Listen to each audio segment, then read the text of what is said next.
Why do they walk around in these black costumes? Oh. You know, in Jerusalem you see a whole lot of it. And I really feel sorry for them, first of all, because they're wearing 3 or 4 layers in the Jerusalem heat. It's just oppressive. Yeah, they wear these huge fur hats from Russia in the middle of July. So where does that come from? It's a very, very interesting historical circumstance how that came about.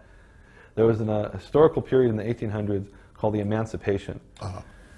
Now, up until the Emancipation, if you didn't agree with the way of the rabbis, with the Talmud, you had 2 choices. You could be quiet and say nothing about it and just suffer through it, or you could speak out, and if you spoke out, you would be excommunicated. What did that mean to be excommunicated? It meant you were literally pushed outside the wall of the ghetto. Yeah. Jews lived in a physical ghetto, and you were pushed outside the wall, and anybody outside the ghetto had to be a Christian. A Gentile, anyway. Well, you had to convert to Christianity. Oh. Quite literally. Oh, you did? Okay. You were forced by the Orthodox Church in Russia to convert to Christianity. It's what they call Christianity. Well, what the Russian Orthodox, whatever, Christianity, meaning you could be quiet about it or you could be forcibly converted to Christianity.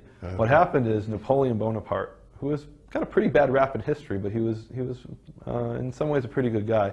He swept through Europe, and he physically tore down the walls of the ghetto. And now there were no more walls. So if you spoke out against the rabbis, nothing happened. There was no ghetto to push you out of. Oh, yeah. And he really, in many respects, brought about a certain religious, not really freedom of religion, but religious tolerance that hadn't existed before. After Napoleon is defeated, this emancipation really takes off, and Jews are saying, you know, obviously this is not of God, what the rabbis are saying. And I think we ended up taking it a little bit too far. They ended up throwing out the whole baby with the bathwater. And they started basically shutting off all religion, is what they ended up doing. And what happened is the rabbis reacted to that. They said, oh, you're going to shut off your head covering, and you're going to start wearing Western clothing. Well, the clothing we're wearing right now, we're going to keep wearing that. This is Jewish clothing. And so what happened is the clothing they were wearing in the 1800s was frozen in time. Yes.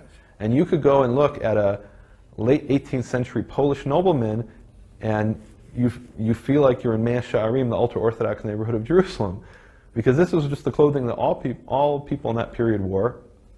And the only thing is the rabbis have now frozen this clothing in time, and what I think is sad about this is that when people think, what does a Jew look like, they think of this black clothing with the black hat or the black fur hat, and to me, that's not what it means to be a Jew. To me, what it means to be a Jew is there's a covenant between God and Israel, and it means to follow that covenant, which is what Christians call the Old Testament, what we call the Tanakh or Hebrew Scriptures, and not to wear a certain type of dress.